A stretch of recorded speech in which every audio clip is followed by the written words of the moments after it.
आप, हम, कोई भी हो, ऐसी बात नहीं है कि आप संसारी व्यक्ति हैं तो आपका नहीं लगेगा।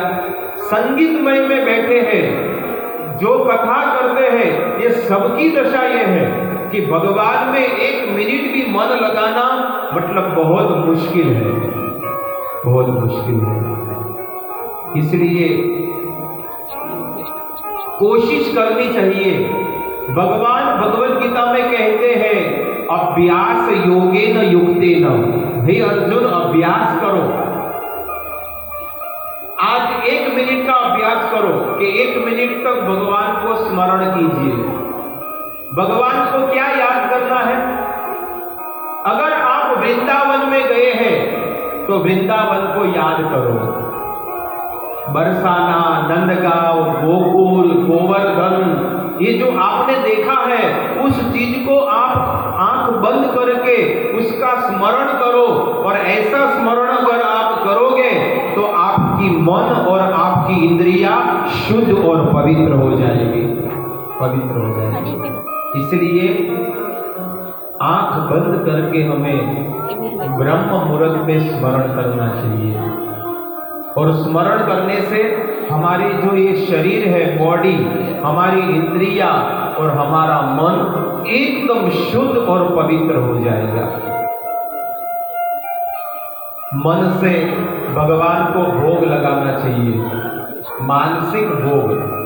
आंख बंद करके गोवर्धन महाराज को भोग लगाना, बाके बिहारी को भोग लगाना, उनके दर्शन करना। जैसे ही आंख बंद करोगे, सच्चे हृदय से अगर आप बाके बिहारी जी को याद करोगे, आपके सामने प्रकट हो जाएंगे भगवान। इतनी शक्ति है। भले आप यहां पर ही बैठे हैं, लेकिन आप ब्रज वृंदावन में खो जाओगे। इस प्रकार भगवान कलयुग में एकदम सरल है भगवान को प्राप्त करना।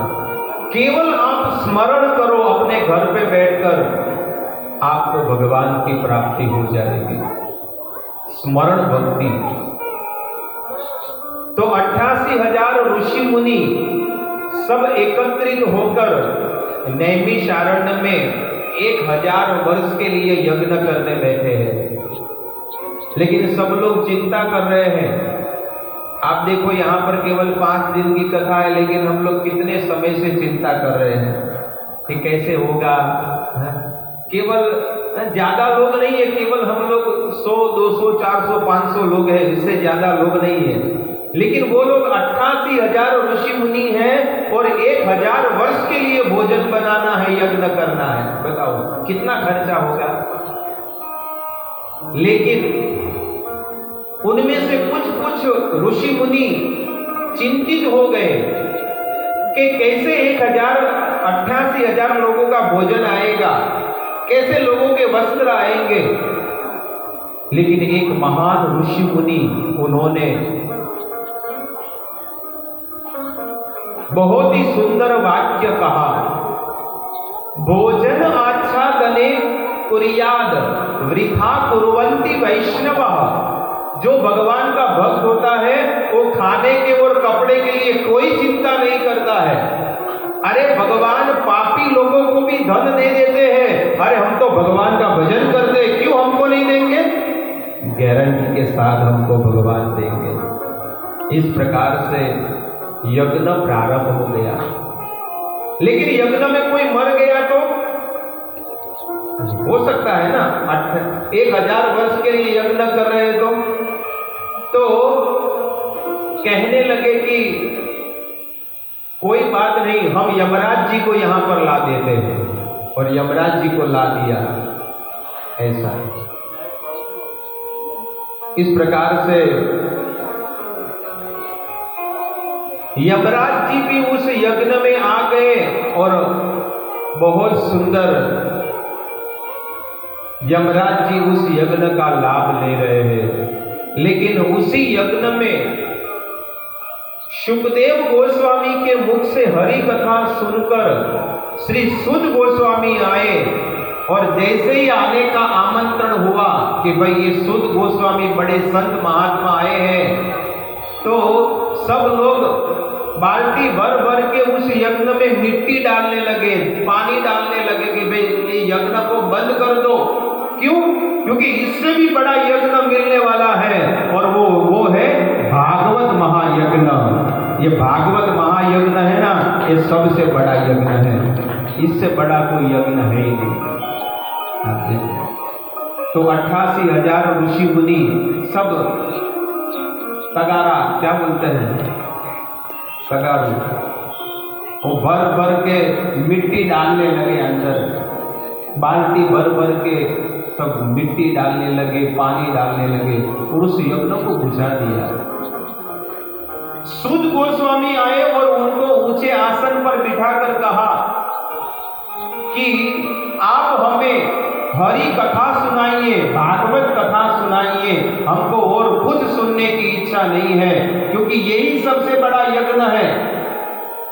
तो सुध गोस्वामी ने कहा, अरे आप अभी तो यज्ञ कर रहे थे, अरे ये तो यज्ञ में धुआं खाना, ये धुआं खाने का यज्ञ हमको नहीं करना है, हमको तो भागवत यज्ञ सुनना है, और भागवत सुनने से हमारे पितरों का कल्याण हो जाएगा। इस प्रकार से 88,000 ऋषि मुनि सुध गोस्वामी को कहते हैं कि भागवत यज्ञ ही एक ऐसा यज्ञ है जो खुद का भी कल्याण करता है, हमारे पितरों का भी कल्याण करता है, और आने वाले समाज का भी कल्याण करता है। इसलिए आप हमें भागवत कथा सुनाइए। इस प्रकार से वेद व्यास महाराज लिखते हैं, तो एकदा मुनिय प्रातः हुत हुताग्नय, यही कथा सुनाते हैं कि सुबह ब्रह्म मुहूर्त में यज्ञ कर रहे थे, लेकिन सुध गोस्वामी पधारे तो उस यज्ञ को बंद कर दिया। और सबसे पहला प्रश्न पूछा है, क्या कहते हैं, तत्र तत्र अंज आयुष्मन् भवता यद विनिश्चितं पुंसामेकान्त यत् श्रेय तन्न संशोधितुमर्हसि।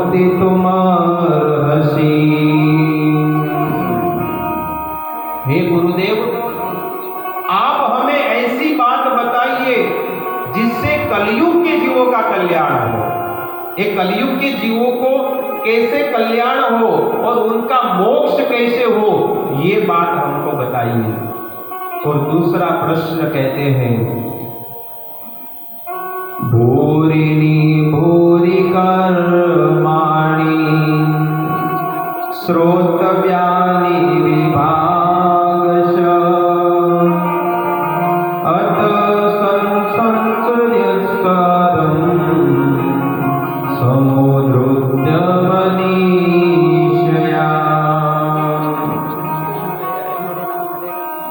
समस्त शास्त्रों का सार क्या है? ऋग्वेद, सामवेद, अथर्ववेद, लेकिन इन वेदों का सार क्या है वो आप हमें बताइए।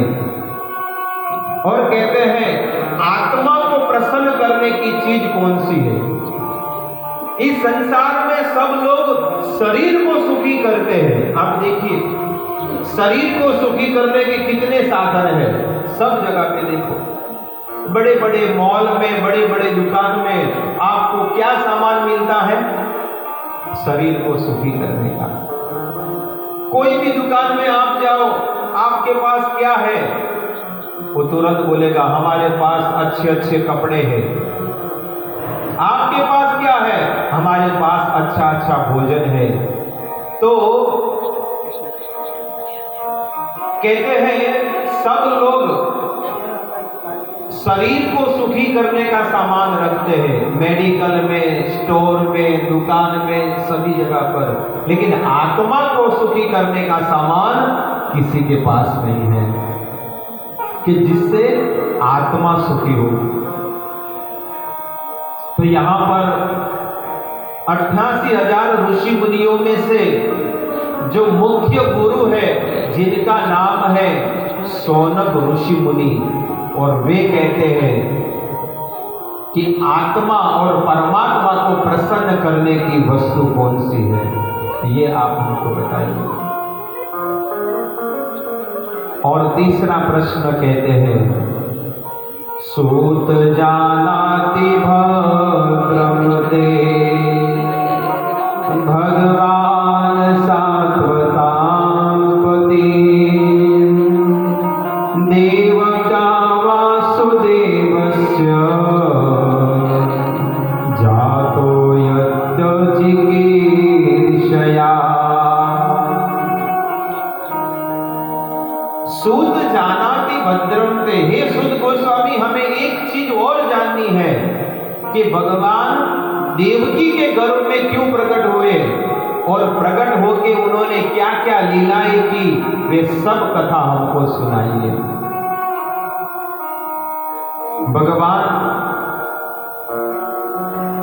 भगवान के जीवन में जो जो चरित्र, जो जो लीलाएं हुई है, वो हम सब ऋषि मुनियों को सुनाइए। इस प्रकार से पांचवा प्रश्न पूछते हैं कि भगवान के अवतारों की कथा सुनाइए। और लास्ट में भगवान जब अपने धाम में चले गए तो ये धर्म किसकी शरण में गया? भगवान तो अपने धाम में चले गए, लेकिन ये धर्म किसकी शरण में गया? धर्म कर्म शरणम गतः। कहते हैं भगवान जब बद्रीनाथ में भगवान ने उद्धव जी को अंतिम उपदेश दिया था, उद्धव जी को, और उस उपदेश में बताते हैं कि हे अर्जुन, हे उद्धव, संसार के सभी लोगों को